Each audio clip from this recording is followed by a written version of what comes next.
Hola a todos, bienvenidos a un nuevo capítulo de Her Talks. Para mí hoy es un verdadero placer porque estamos con un amigo de la casa y otra persona que admiramos en el mundo del deporte y es José David Jiménez. Este capítulo es muy especial porque la historia de José David empieza porque a sus 34 años logró ser el ministro del deporte de nuestro hermano, vecino y querido país, Ecuador.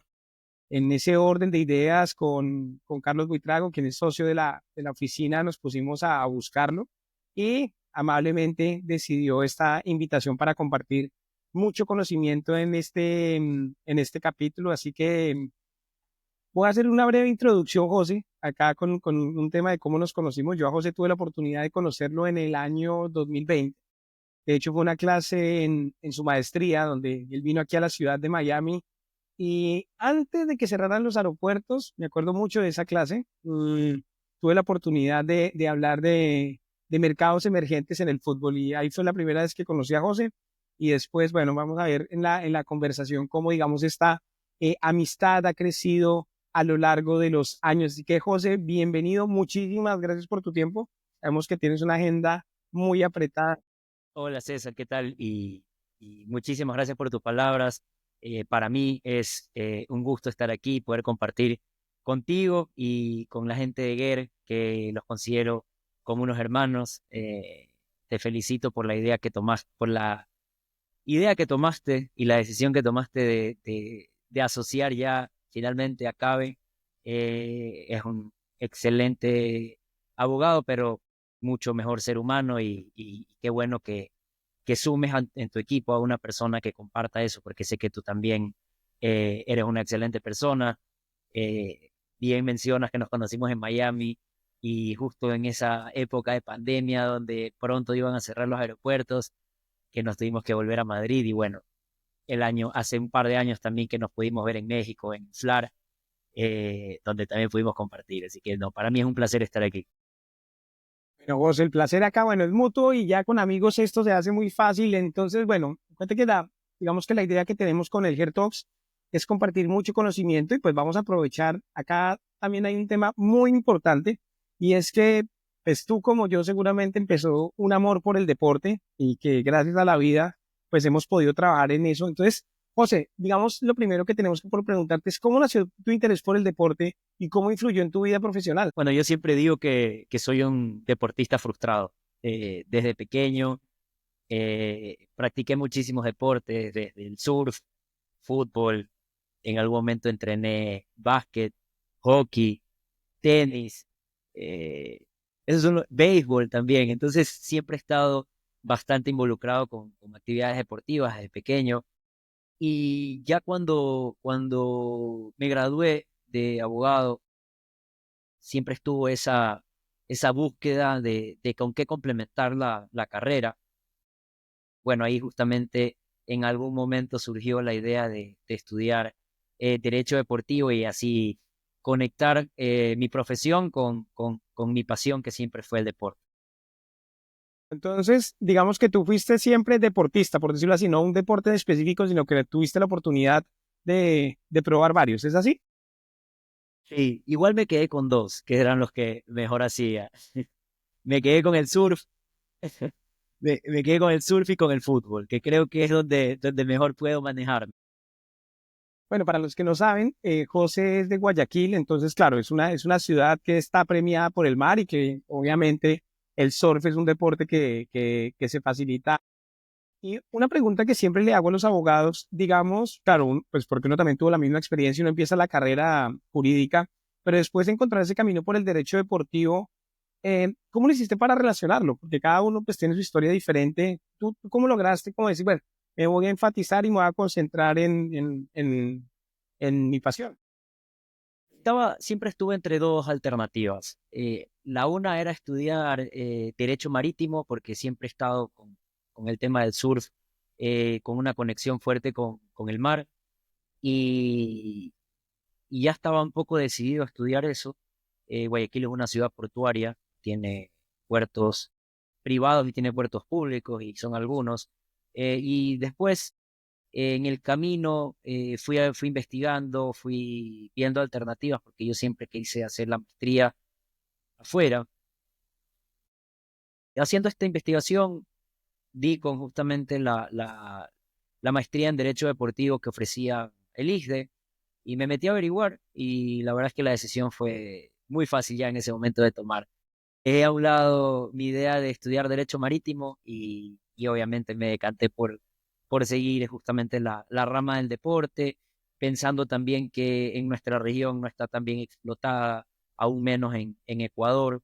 En el año 2018, finales de 2018, que era cuando estaba escogiendo las maestrías, veía que había un déficit, digamos, en profesionales especializados en derecho deportivo y justamente ahí quise apuntar a ser pioneros en algo que en Ecuador no había y justamente aprovechar esa oportunidad. Como quien dice, cogiste maletas eso fue 2019 y te vas para Madrid directamente a hacer tu maestría. En esa, Sí, exacto. en ese entonces, la maestría tuya es en Administración y Derecho Deportivo. ¿Es que se llama así la maestría, Lisne? Es el máster en Industria del Deporte y el Entretenimiento. Ok, que claro, que es también un enfoque mucho también Sí, gerencial, no solo derecho sí, deportivo estrictamente. ajá, era como que verlo en derecho deportivo, sí, pero también ver desde la parte de verlo como una industria de entretenimiento. O sea, tiene un enfoque también más en cómo monetizar. Oye, una pregunta, esta siempre se la hago a los colegas que les tocó ese año, porque claro, tú hiciste la maestría en pleno 2020, que es pandemia, obviamente tú siendo ecuatoriano, viviendo en Madrid, pues en el momento, ¿cómo fue esa experiencia? Porque pues que realmente pues, conozco a Carlos, obviamente que vivió esa experiencia, tú, Paola Varela, que también la tendremos acá en nuestro programa. ¿Cómo fue esa experiencia, digamos? Porque pues es claro, es un poco raro. A veces pienso que lo más difícil era, inclusive para uno que daba clase, es que empezamos el primer paso de hacer esas clases digitales, por decirlo así, que pues claro, hoy por hoy se ve como muy normal. Sin embargo, digamos, cuéntame, pues, ¿cómo fue tu experiencia pues, de esa decisión tan importante? Pero pues que no sé si lastimosamente o lo mejor, o pasaron cosas buenas gracias al COVID eh, pues, de tener la maestría ese año. Nosotros empezamos en septiembre de 2019, entonces digamos que eh, pudimos terminar todo el proceso de clases, que fue más o menos en marzo. Lo que ya no alcanzamos a hacer los exámenes finales, que es justamente, y la sustentación de TFM, el trabajo final de la maestría, porque ahí justamente nos agarró la pandemia. Fue un reto, o sea, sin duda hay cosas muy negativas del COVID, obviamente la parte de salud y cuánta gente sufrió, pero la experiencia en sí, digamos, de estar encerrados y de vivir una pandemia, sería haberla vivido sin ninguna duda en Madrid que en otra ciudad, como inclusive Claro. Guayaquil, que es una ciudad que sufrió muchísimo con el COVID y donde compartíamos justamente con amigos, de pronto no presencialmente, pero ahí estuvimos para apoyarnos y apenas comenzaron a flexibilizar un poco, hacer actividades deportivas. Lo primero que pudimos jugar fue pádel y ahí hubo un boom brutal del pádel también, porque claro, era un deporte que respetaba las normas de distanciamiento y no involucraba a mucha gente. Ahí pudimos, digamos, desfogar un poco de la energía acumulada que teníamos del encierro a través del deporte. Y bueno, en Madrid, obviamente, siendo una ciudad tan linda y tan cultural al mismo tiempo, te ofrecía esas bondades de, qué sé yo, salir a caminar, darle una vuelta a la cuadra y la gente, qué sé yo, cantando de los balcones, tocando guitarra. Fue una experiencia no tan negativa en ese sentido. Bueno, y se termina la maestría, vuelves a Ecuador y cómo empieza ese primer relacionamiento tuyo en la práctica con el derecho deportivo y cómo pues entraste en la industria. Bueno, terminamos la maestría, pero a mí yo tenía que hacer unas prácticas, las prácticas de la maestría, que por lo general se las realiza en un despacho. Eh, Sé que tanto GER como mi estudio jurídico también ofrece este tipo de prácticas, pero en ese momento eso sí resultó un reto porque, claro, no había muchas oportunidades para poder hacer las prácticas por la misma situación del COVID, pero afortunadamente yo no tuve problema en eso. Apliqué para hacer las maestrías las prácticas con Juan de Dios Crespo y él me escogió. Digamos que cuando empezó el verano del 2020, a mí me tocó mudarme a Valencia, a una ciudad mediterránea, a vivir una experiencia que nunca en mi vida pensé que iba a vivir. Y justamente aprovechar esos 4 meses que pude estar en Valencia aprendiendo con Juan de Dios y con todo el equipo de Ruiz Huerta Crespo, que sin duda es brutal, es una gente increíble y obviamente Valencia siendo una ciudad hermosa para poder vivir. Y ya terminadas las prácticas, regresé a Guayaquil más o menos en octubre del 2020. Yo ya tenía una firma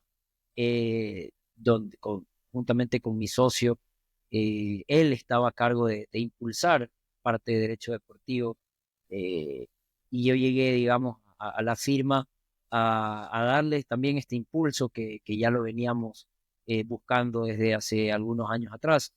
Y nada, trabajar justamente en el despacho, a buscar clientes, a culturizar, digamos, un poco el derecho deportivo en diferentes clubes, para representantes, para jugadores, y también algo que quisimos nosotros fue apuntalar otro tipo de deportes que no sean solo fútbol.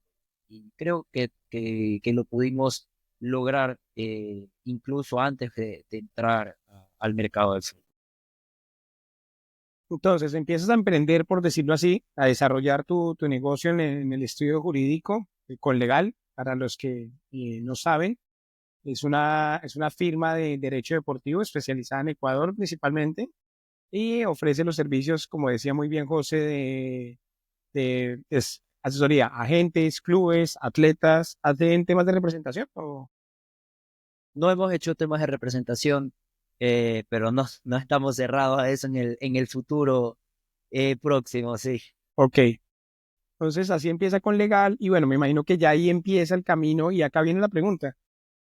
Porque, a ver, yo me lo imagino lo siguiente, tú estás en un proyecto de emprendimiento, obviamente haciendo tu negocio jurídico. ¿Cuándo llega esa oportunidad de, bueno, de ser nombrado ministro del deporte? Son esas cosas de la vida, Como la práctica con Juan de yo- Dios. sí, sí.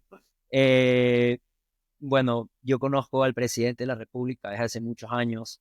eh, Sé la visión que él ha tenido siempre desde la parte empresarial, siendo una persona muy apegada al deporte y convencida de que el deporte es una herramienta de vida.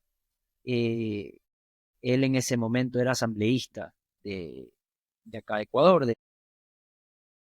Había ganado recién hace un año y medio y siendo un político joven, en esa época creo que tenía 34 años, eh, estaba, digamos, impulsando un proyecto. Cuando, bueno, una situación política en Ecuador obligó a que se adelanten las elecciones, finalmente se realizaron en el mes de agosto del año 2023. Veníamos ya viendo que había una oportunidad de, de desarrollar el deporte desde diferentes ramas, ¿no? Está el alto rendimiento, está el deporte formativo, está el deporte recreativo, está infraestructura deportiva. Y como hemos estado involucrados en el deporte durante tantos años y además habíamos sufrido el tema burocrático de, de la aprobación, qué sé yo, de diferentes tipos de procesos en el Ministerio del Deporte, digamos, de gobiernos anteriores, sabíamos de primera mano cuáles eran las falencias que tenía la administración y muchas de las cosas que se podían desarrollar. O Daniel, cuando el presidente gana la primera vuelta, que fue también un hito en la política, porque, bueno, él en las encuestas ni siquiera estaba como cuarto. y termina llegando a una segunda vuelta. Yo ya había trabajado en un plan de trabajo para el Ministerio del Deporte y yo se lo envié en su momento antes de las elecciones y, y nada, resultó que ganó las elecciones, tuvo un apoyo bastante fuerte. Él decidió nombrar como ministro del Deporte a una persona que es bastante respetable acá en el mundo del periodismo deportivo, que se llama Andrés Buchmer, eh, que conoce un montón del deporte justamente porque obviamente tuvo una trayectoria de 25 años siendo periodista deportivo, con una credibilidad bastante fuerte, un tipo correcto, y por cosas de la vida, él le llegó mi hoja de vida y me pidió que sea su asesor. Entonces, desde diciembre del año 2023, vine desempeñando mis funciones como asesor principal de Andrés desde la parte jurídica, eh, digamos, dándole esa fortaleza que necesitaba el Ministerio del Deporte. Y hicimos una conexión bastante fuerte, una gran amistad que pudimos construir. Y él, bueno, por su trabajo, el presidente le pidió que vaya como candidato asambleísta en estas elecciones que fueron el día de ayer.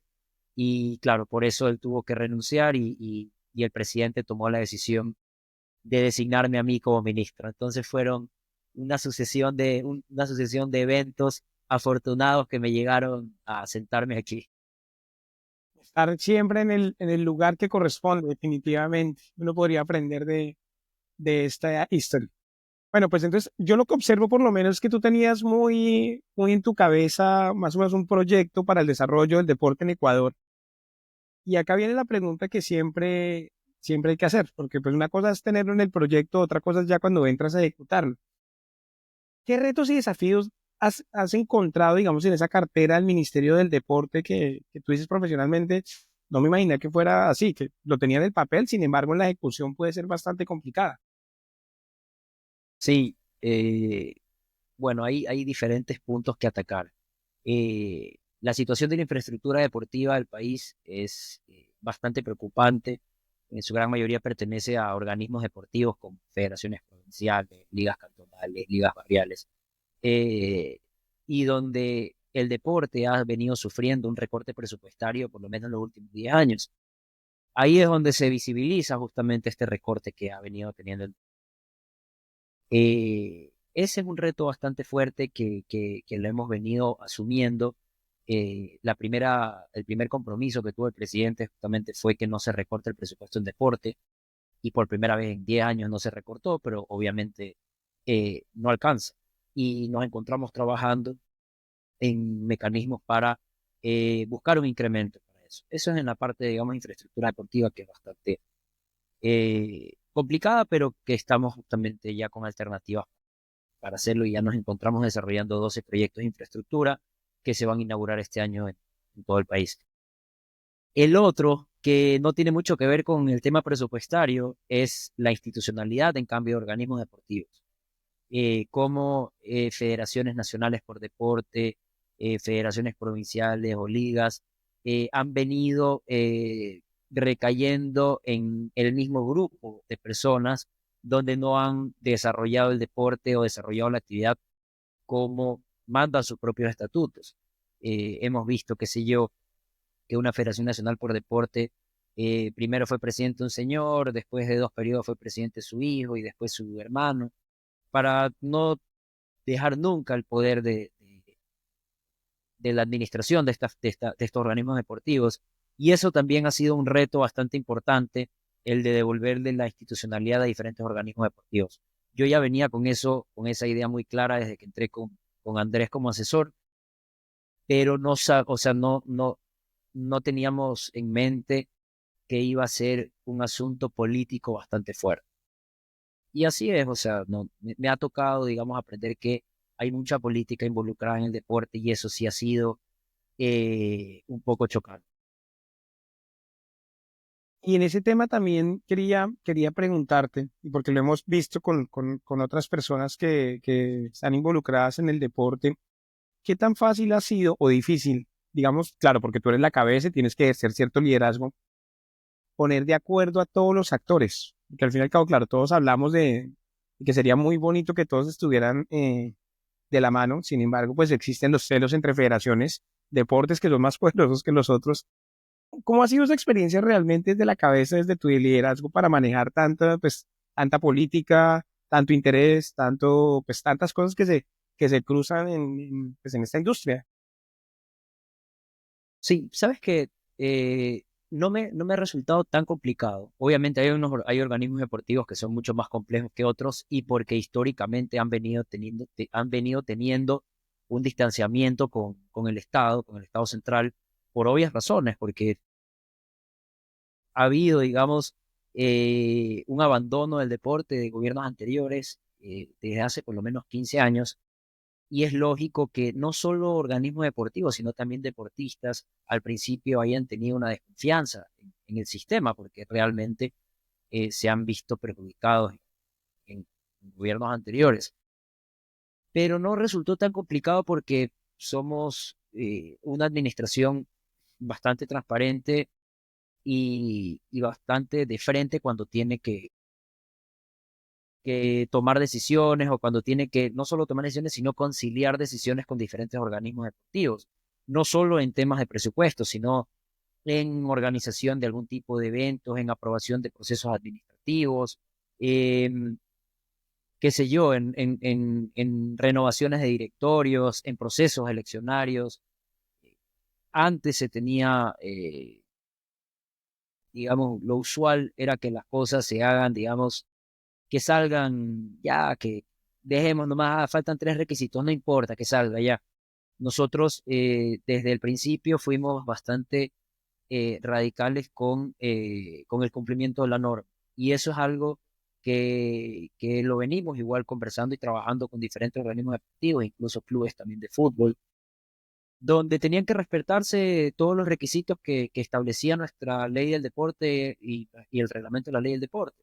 Entonces, siendo transparentes y siendo apegados justamente a lo que establece la norma, nos ha resultado bastante dinámico trabajar porque la ley está ahí, el reglamento está ahí, simplemente asesórense bien y hagan los procesos como se establece ahí de forma clara y las cosas fluyen.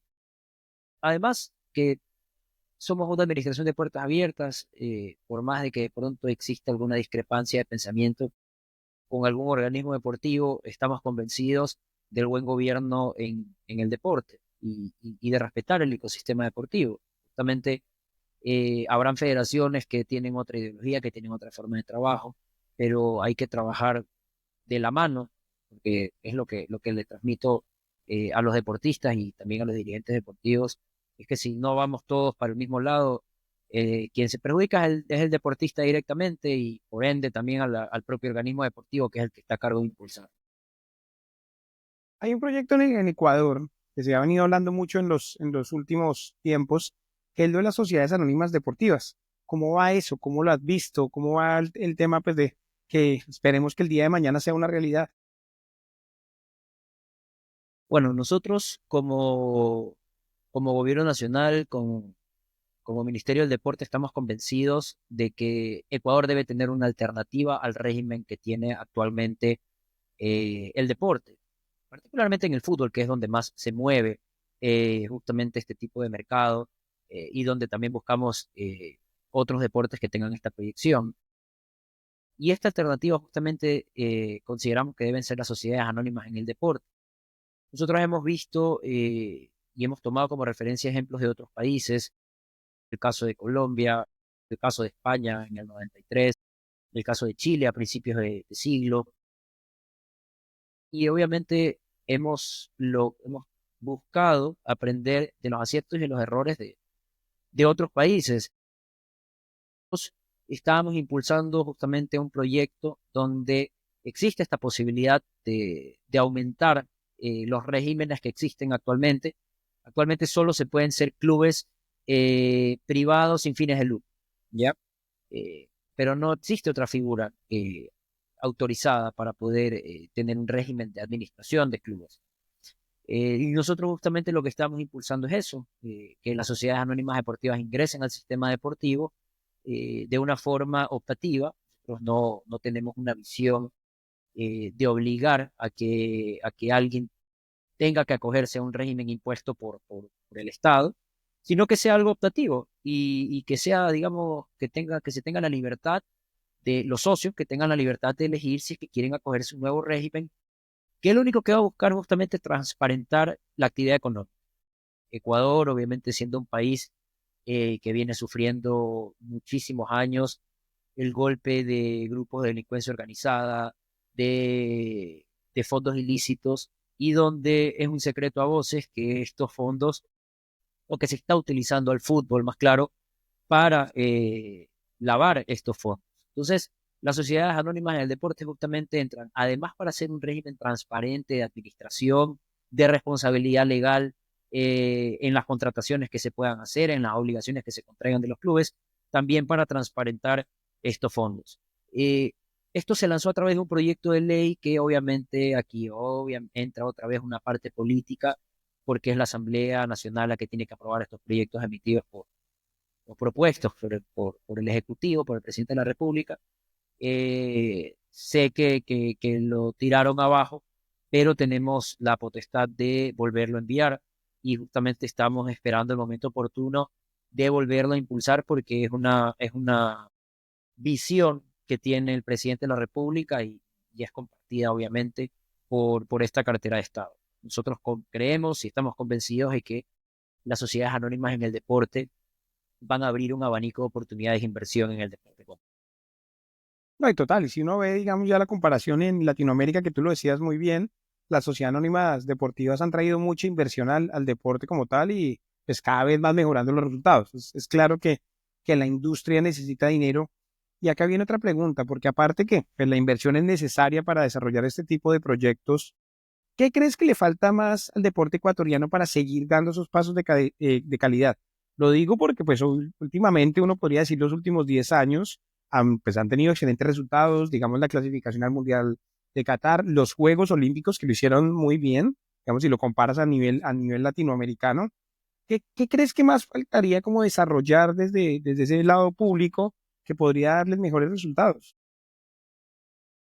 Nosotros estamos convencidos desde que asumimos esta administración de que el alto rendimiento de Ecuador necesita un nuevo plan. El plan de alto rendimiento que se encuentra vigente data desde el año 2019 y nosotros o sea, tenemos una convicción de que el deporte ecuatoriano actualmente, la realidad del deporte ecuatoriano actualmente es muy distinta a la del año 2019. Nosotros ya desarrollamos un nuevo plan de alto rendimiento una vez que finalizaron los Juegos Olímpicos y Paralímpicos de París, por primera vez tomando como referencia la información directa de nuestros propios atletas. Partimos desde ese punto, luego lo socializamos con los metodólogos y entrenadores de las diferentes disciplinas, luego ya con la dirigencia de otras federaciones nacionales por deporte. Y finalmente estructuramos el nuevo plan de alto rendimiento que lo vamos a anunciar en los próximos días. ¿Qué buscamos en el nuevo plan de alto rendimiento? Que no pase lo que ha pasado lastimosamente en países vecinos. Es el caso de Colombia, el caso de Perú, donde sin ninguna duda ustedes tienen mucho más inversión en deporte que el Ecuador, pero están pasando por una brecha generacional fuerte, donde consiguieron muchos logros y pasaron un periodo largo de años sin logros. Entonces, si no se trabaja justamente con un plan de alto rendimiento y que dentro de ese plan se ataque al deporte formativo, se ataque en buen plan, sino que se ponga mucha atención al deporte formativo, creo yo que de esa forma evitaríamos una brecha generacional que creo yo si no se hace nada en Ecuador es inminente. Eso por un lado. Y por otro lado, los recursos que entrega el Ministerio del Deporte a las diferentes federaciones nacionales de deporte, específicamente para el deporte de alto rendimiento y nuestros atletas de alto rendimiento, debe tener un seguimiento efectivo.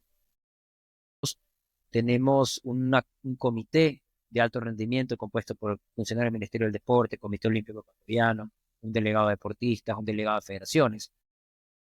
Comité que debería realizarse todos los meses, pues en el pasado se realizaba 2 o 3 veces al año. Entonces habían atletas que o no podían entrar al plan, que digamos habían comenzado a tener resultados bueno para poder formar parte del plan de alto rendimiento y tener una retribución económica para eso.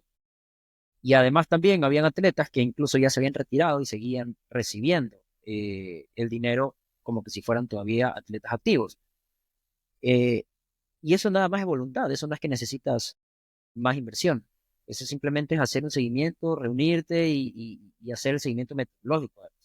Eso ya desde el mes de julio del año pasado lo realizamos todos los meses. En algunos casos hemos tenido que hacer 2 al mes para que justamente estos atletas que van surgiendo puedan ir ingresando al plan de alto rendimiento. Y además, bueno, los atletas que, qué sé yo, no han dejado de entrenar y no están teniendo los logros deportivos necesarios para formar parte del plan, pues tengan que salir para que obviamente traten de volver a entrar o cuando bajan de categoría querer subir de categoría. Y así generar esa competencia con uno mismo también. Si yo estoy, digamos, en el escalafón 4 del plan de alto rendimiento y necesito una medalla de plata en unos panamericanos para subir al 2, yo voy a dar mi máximo esfuerzo, obviamente desde la parte deportiva, porque la gloria deportiva no se compara con nada, pero voy a tener una retribución económica importante si es que eso y estructurar también el sistema de premios que van teniendo nuestros medallistas. Oye, ahora que has tenido la experiencia, obviamente, de viajar y de conocer la verdadera raíz del deporte ecuatoriano, parte del fútbol, yo la verdad es que soy admirador de lo que han hecho en el fútbol ecuatoriano, sobre todo porque vuelvo a lo mismo, se me hace que con poco logran muchísimo. Em, ¿Qué deportes tú has visto que realmente como que tienen un potencial inmenso en Ecuador, que de pronto no salen en las noticias todo el rato, pero que tú dices, oiga, por este deporte puede ser algo, inclusive también un talento natural que es lógico que pasa en todos los países del mundo? ¿Qué deporte tú dirías, oiga, acá es donde de pronto podemos tener mayores éxitos? Bueno, justamente como mencionas, yendo a territorio, a las diferentes provincias del país, tú vas conociendo cómo geográficamente se distribuyen deportes. Eh, Obviamente están nuestros representantes olímpicos, pues, ¿no? Levantamiento de pesas, yo sigo diciendo y considero que las mujeres más fuertes del mundo son las ecuatorianas. No lo digo yo, lo dicen las medallas.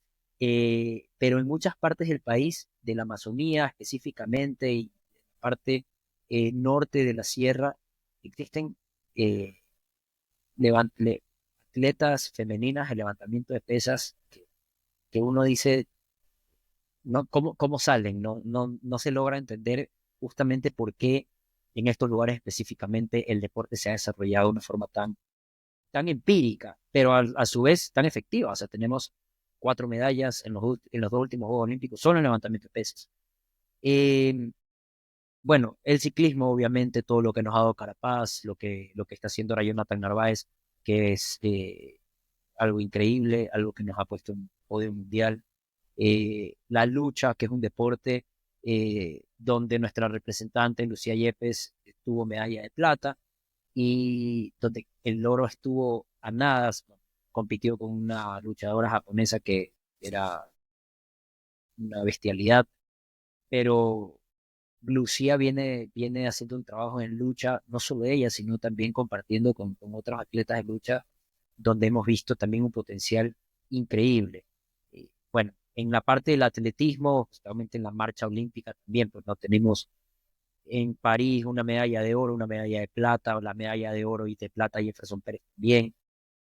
Obviamente son deportes bastante fuertes para nosotros en la provincia de La Suay, en la provincia del Cañar y también al norte de la Sierra Ecuatoriana. Hay bastantes marchistas buenísimos.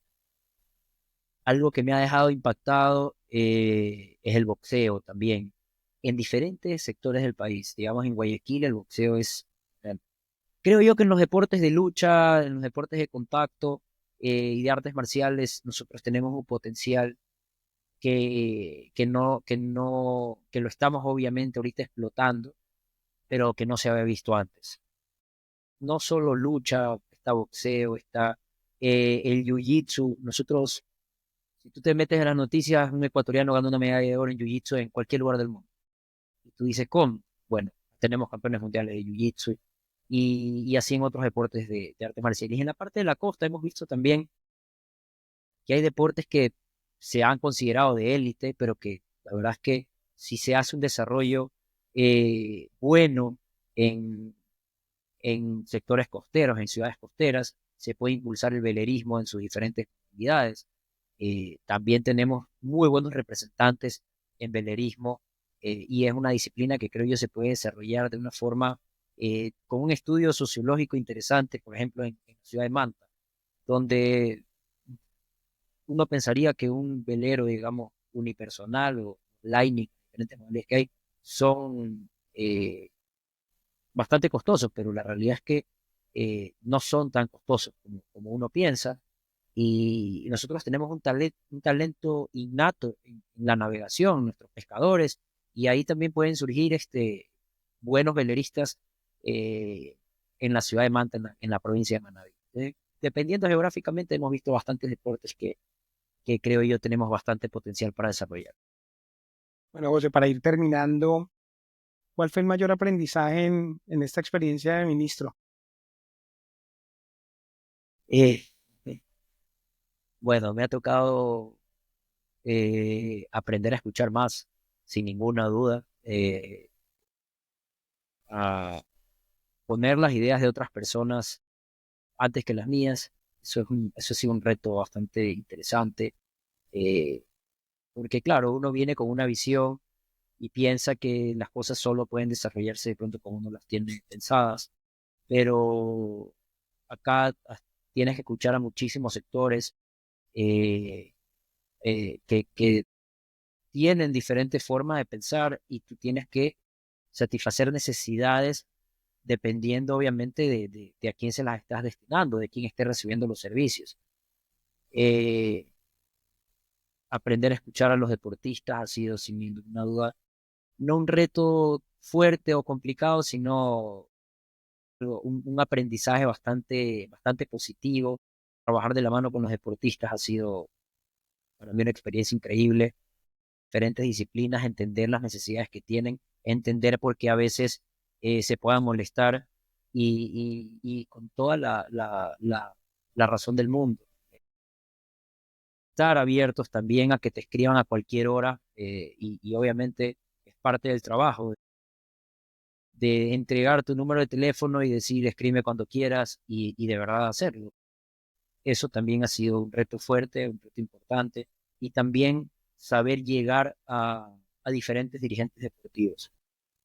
Está la parte formativa, como te decía, las federaciones provinciales, está la parte de alto rendimiento, deporte profesional a cargo de las federaciones nacionales por deporte, pero está también el deporte recreativo a cargo de las ligas barriales y las ligas nacionales.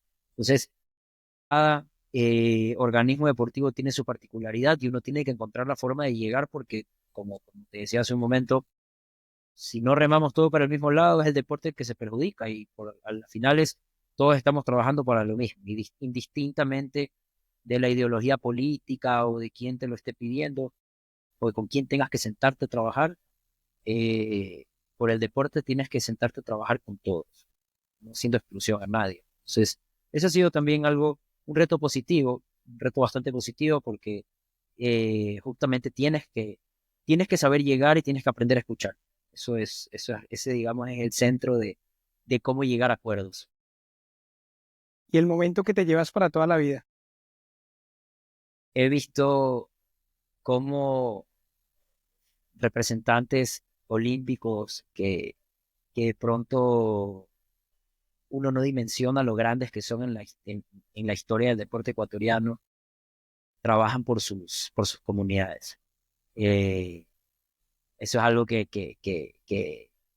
te llena de mucha fuerza para trabajar.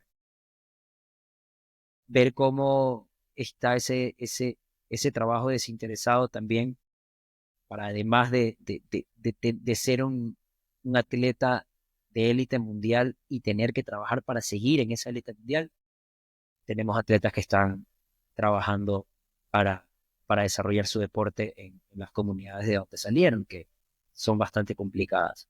Esos son, Eso representa justamente el fondo que tiene el ecuatoriano, que el ecuatoriano en verdad es una persona que se caracteriza por su solidaridad y verlo en atletas de alto rendimiento, en representantes nuestros que son parte de la élite mundial es algo muy significativo. ¿Qué legado te gustaría dejar en esta primera experiencia?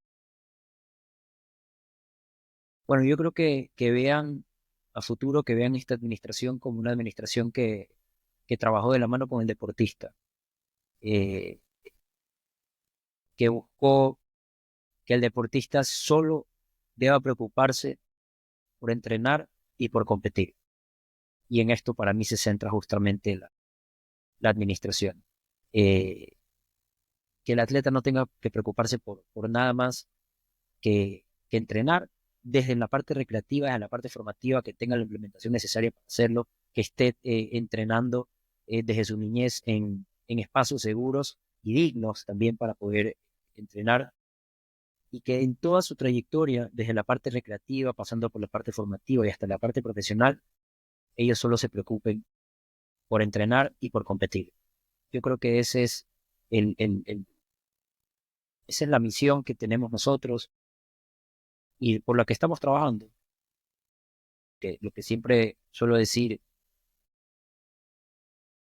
cada vez que visito barrios y qué sé yo, visito puntos del Vamos a la Cancha, que es un servicio de entrenamientos de fútbol, básquetbol y que tenemos en las 24 provincias del país.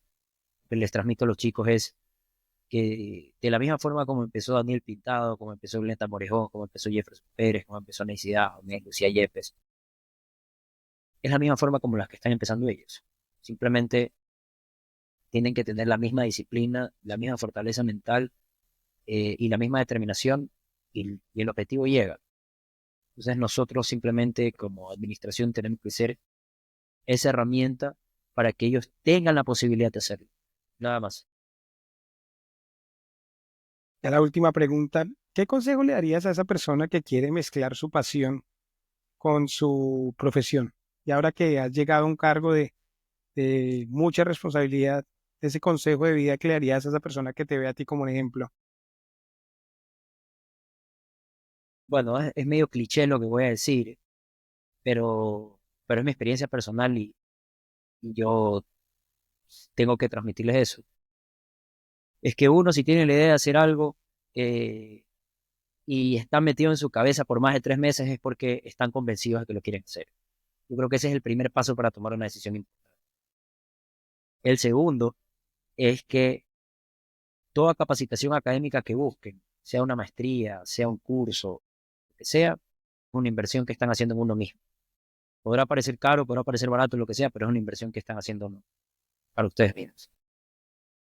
Y el proyecto que se propongan, si realmente están convencidos de que es un proyecto viable, de que es un proyecto honesto, de que es un proyecto eh, que va a ayudar a contribuir no solo para el crecimiento profesional, sino también para un grupo colectivo, desarróllenlo, aunque parezca imposible, porque cuando yo estaba sentado haciendo mi planificación para el Ministerio del Deporte, ni siquiera había el presidente que había llegado, nada. Y en cuestión de año y medio, estoy aquí sentado. José, de verdad, muchísimas gracias por tu tiempo, por tu conocimiento, la verdad, ahora tú lo decías, ¿no? Como por dar ese teléfono al pueblo ecuatoriano las 24 horas del día. Me consta que es así. Eh, de hecho, te felicito porque muy pocas personas también entregan su vida al servicio y lo que nos cuentas de verdad que nos deja sin palabras. Y bueno, mucha suerte en estas elecciones que se vienen para el deporte ecuatoriano y ahí nos veremos, seguiremos en este loco mundo del deporte. Te mando un abrazo desde la distancia. Gracias.